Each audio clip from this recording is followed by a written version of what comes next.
Apa yang dapat dibayangkan dan diyakini oleh pikiran manusia dapat dicapai. Kedengarannya mustahil, bukan? Bagaimana bisa hanya dengan percaya saja sudah cukup? Dan jika saya katakan bahwa satu-satunya hal yang memisahkan Anda dari kesuksesan adalah siapa yang Anda putuskan untuk menjadi. Pernahkah Anda merasa bahwa kesuksesan selalu memilih orang lain? Bahwa tidak peduli seberapa keras Anda berusaha, uang, kebahagiaan, dan kesempatan tampaknya tidak pernah datang. Hari ini kita akan mengungkapkan, berdasarkan ajaran Napoleon Hill dan kekuatan hukum ketertarikan, bagaimana mengubah permainan ini secara praktis dan terbukti. Anda tidak bisa mencapai sesuatu yang bahkan Anda tidak tahu apa itu. Pikirkan itu. Pernahkah Anda masuk ke dalam mobil dan mulai mengemudi tanpa tahu tujuannya? Tentu tidak, namun itulah yang dilakukan kebanyakan orang dengan hidup mereka. Mereka bangun, bekerja, membayar tagihan, bertahan hidup, semuanya tanpa arah yang jelas. Dan kemudian bertanya-tanya, mengapa kesuksesan tidak datang? Bagaimana alam semesta bisa memberi Anda sesuatu jika Anda sendiri tidak tahu apa yang Anda inginkan? Kebenaran itu brutal. Kesuksesan bukan untuk yang hanya menginginkan. Kesuksesan untuk yang memutuskan. Memutuskan berbeda dengan menginginkan. Menginginkan itu pasif. Memutuskan itu komitmen. Saat Anda memutuskan dengan kejelasan mutlak apa yang Anda inginkan, sesuatu berubah dalam otak dan perilaku Anda. Anda mulai melihat jalan yang sebelumnya tampak tak terlihat. Karena otak, ketika memiliki target, mulai beroperasi seperti radar. Ia mencari peluang, koneksi, jalan pintas. Dan yang paling luar biasa, peluang-peluang itu selalu ada di sana. Bedanya sekarang Anda siap untuk melihatnya, tapi mari jujur, kebanyakan orang mengatakan mereka ingin kaya. Tapi apa artinya itu? Berapa banyak yang ingin Anda hasilkan per bulan? Apa yang bersedia Anda berikan sebagai gantinya? Hidup seperti apa yang ingin Anda jalani dengan uang itu? Berapa jam sehari Anda ingin bekerja? Di mana Anda ingin tinggal? Dengan siapa Anda ingin bersama? Lihatlah bagaimana "saya ingin kaya" adalah kalimat kosong ketika tidak punya bentuk, warna, bau, atau angka. Napoleon Hill mengalaminya secara langsung. Saat muda, Andrew Carnegie menantangnya untuk mewawancarai pria paling sukses pada zamannya dan menggali filosofi kesuksesan. Tapi ada satu syarat. Ia harus melakukan itu selama bertahun-tahun tanpa menerima sepeser pun upah. Sekarang, pikirkan, apakah Anda mau bekerja bertahun-tahun tanpa gaji, mengorbankan kenyamanan dan keamanan, dan bahkan diejek karena itu? Hill menerimanya. Kenapa? Karena dia punya kejelasan. Dia tahu persis apa yang dia inginkan. Mempelajari kesuksesan, memahami cara kerjanya, dan menjadi salah satu pria paling berpengaruh di dunia. Dan dia berhasil, bukan karena keberuntungan, tapi karena tujuannya lebih kuat daripada alasan apapun. Dan ini pertanyaan sulit. Apa yang Anda inginkan dengan intensitas itu? Jika Anda belum bisa menjawab sekarang, tidak apa-apa. Tapi ini tidak boleh terus begitu. Karena selama visi Anda kabur, tindakan Anda juga akan kabur. Mulailah dengan latihan sederhana. Tulislah secara rinci apa yang ingin Anda capai dalam 12 bulan ke depan. Jadilah spesifik. Jangan tulis, "Saya ingin pekerjaan yang lebih baik." Tulis, "Saya ingin posisi kepemimpinan di sebuah perusahaan teknologi dengan gaji sekitar 12.000 rial per bulan, jam kerja fleksibel, dan kemungkinan kerja dari rumah." Itu adalah peta, dan otak menyukai peta. Menurut sebuah studi dari Dominican University, orang-orang yang menuliskan tujuan mereka dengan jelas memiliki peluang 42% lebih besar untuk mencapainya. Ini bukan sihir. Ini adalah struktur mental. Kamu mengaktifkan bagian otak yang bertanggung jawab atas fokus, memori, dan pengambilan keputusan. Dan di sini muncul keberatan umum. Tapi bagaimana jika aku tidak tahu apa yang aku inginkan? Jawabannya adalah mulailah dari rasa sakit. Apa yang tidak ingin kamu jalani lagi? Jenis hidup seperti apa yang membuatmu merasa gelisah, frustrasi, atau stagnan? Gunakan itu sebagai titik awal. Kadang-kadang lebih mudah untuk mengenali apa yang menyakiti kita daripada apa yang menginspirasi kita. Dan ketika kamu menghilangkan apa yang tidak kamu inginkan, ruang untuk menemukan apa yang benar-benar penting pun terbuka. Poin penting lainnya, tetapkan batas waktu. Tujuan tanpa batas waktu hanyalah keinginan yang disamarkan.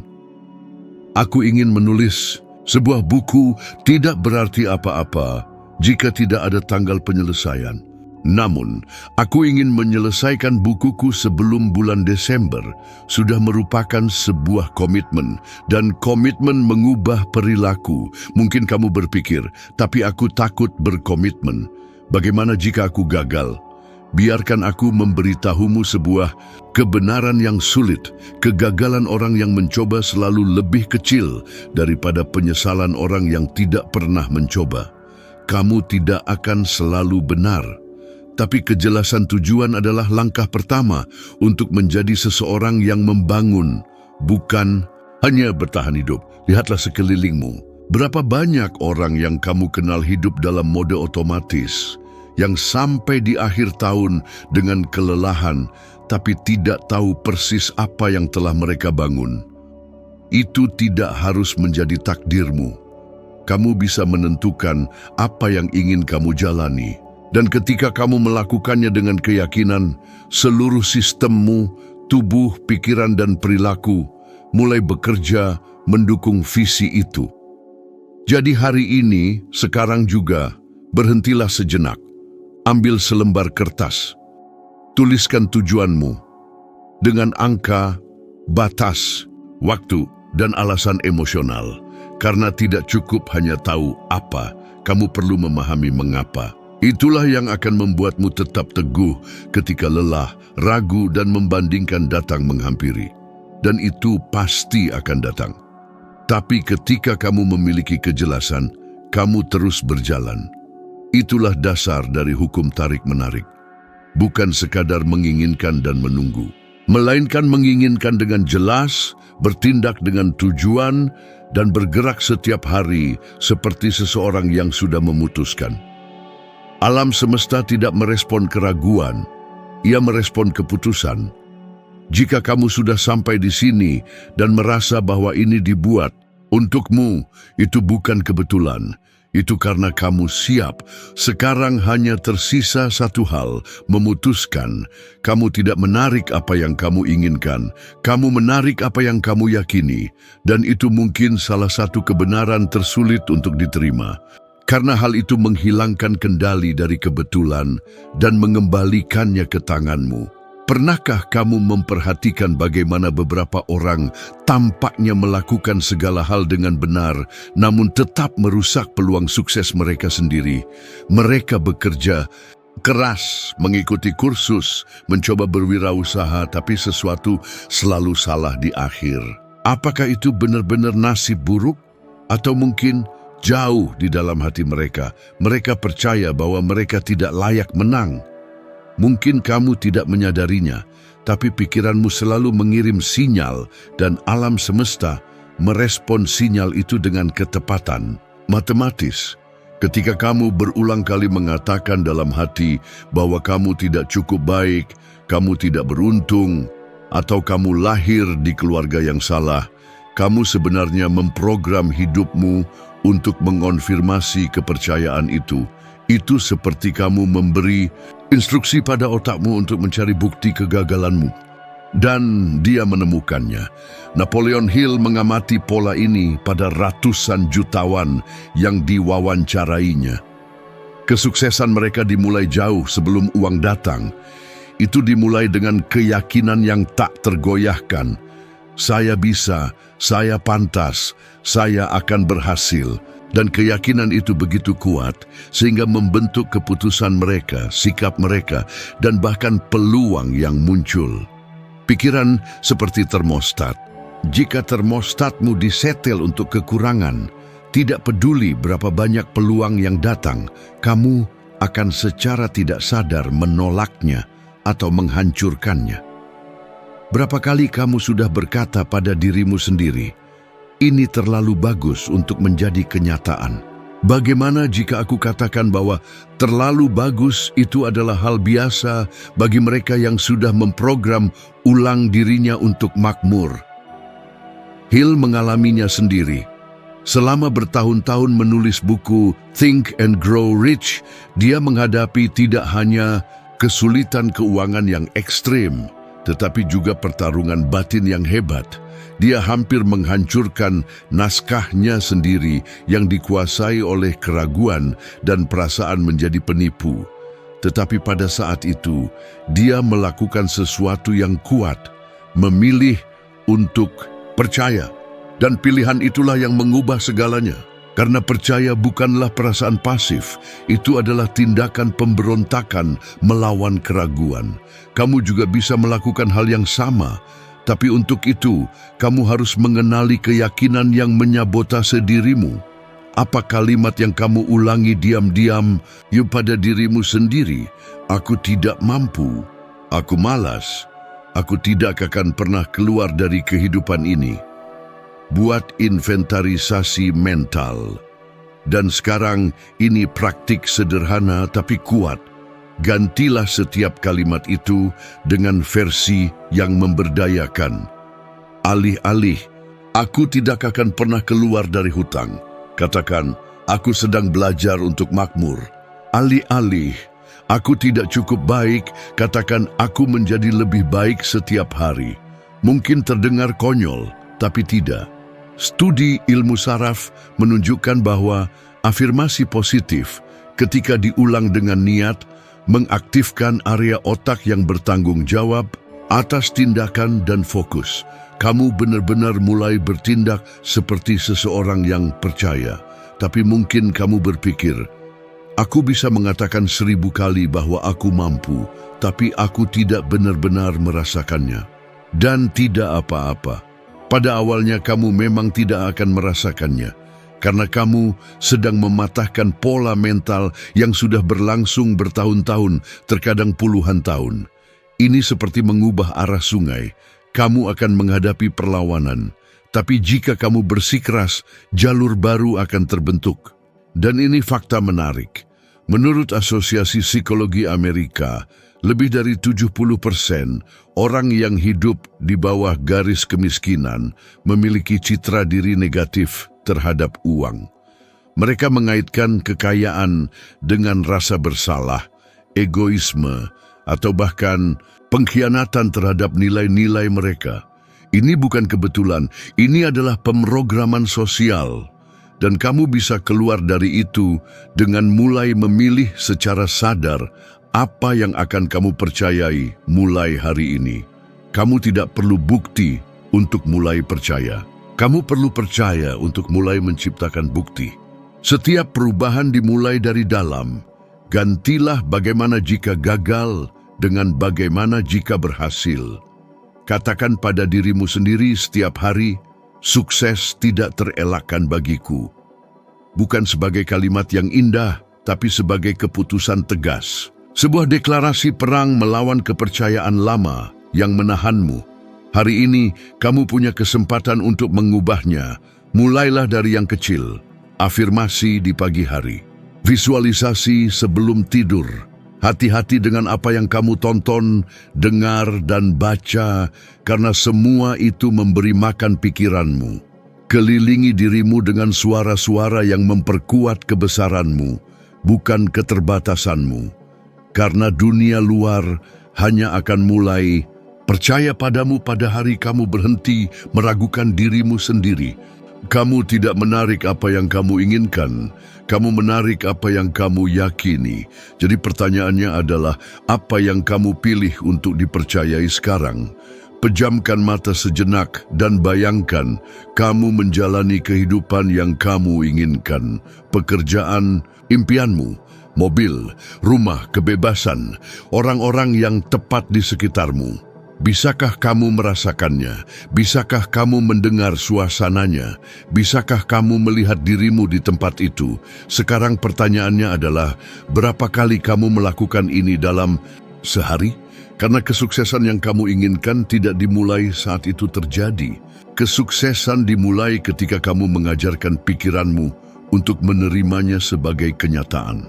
Visualisasi bukanlah berkhayal. Ini adalah mempersiapkan lahan.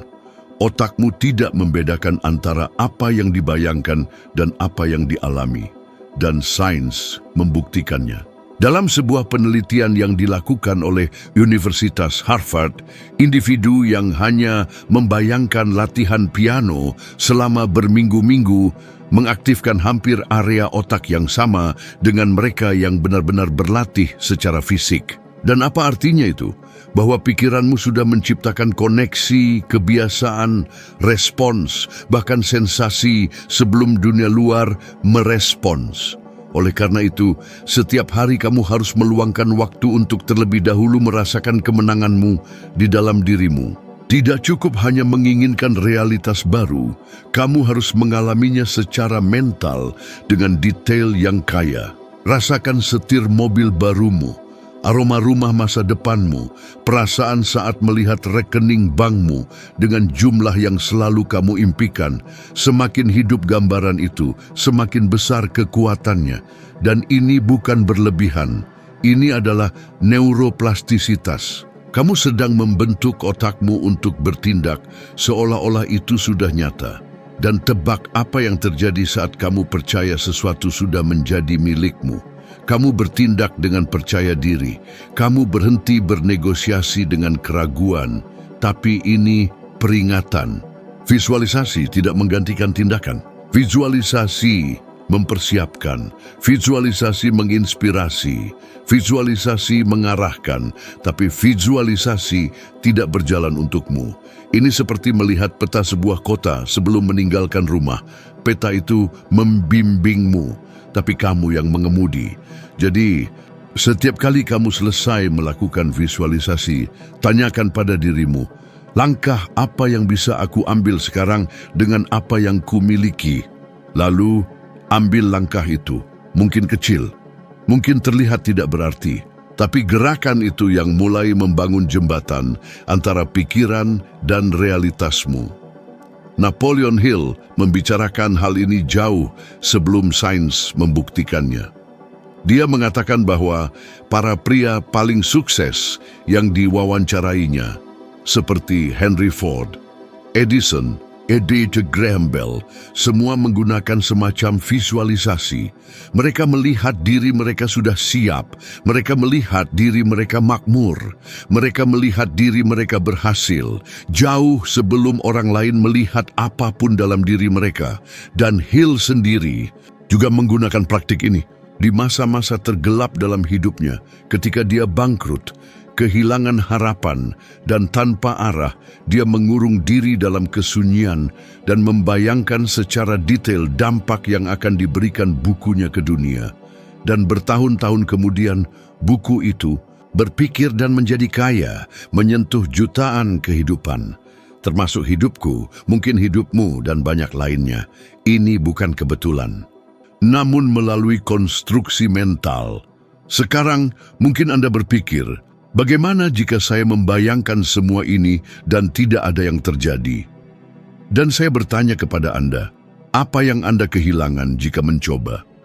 Apa yang Anda kehilangan jika memulai hari dengan mengisi diri dengan kemungkinan daripada masalah? Karena yang paling sering kita lihat adalah orang-orang yang sudah memulai hari dengan kekalahan. Mereka membayangkan diri mereka dalam antrean, macet, lelah, frustrasi, tertekan. Dan tebak apa? Itulah yang mereka jalani. Anda menggunakan pikiran Anda untuk memproyeksikan hari esok, suka atau tidak. Bedanya adalah apakah Anda melakukannya secara sadar atau tidak sadar. Apakah Anda ingin terus membiarkan rutinitas menentukan nasib Anda? Atau Anda akan mengambil kendali atas film yang berjalan di dalam diri Anda setiap hari? Hari ini Anda bisa mengambil keputusan itu. Mulailah besok.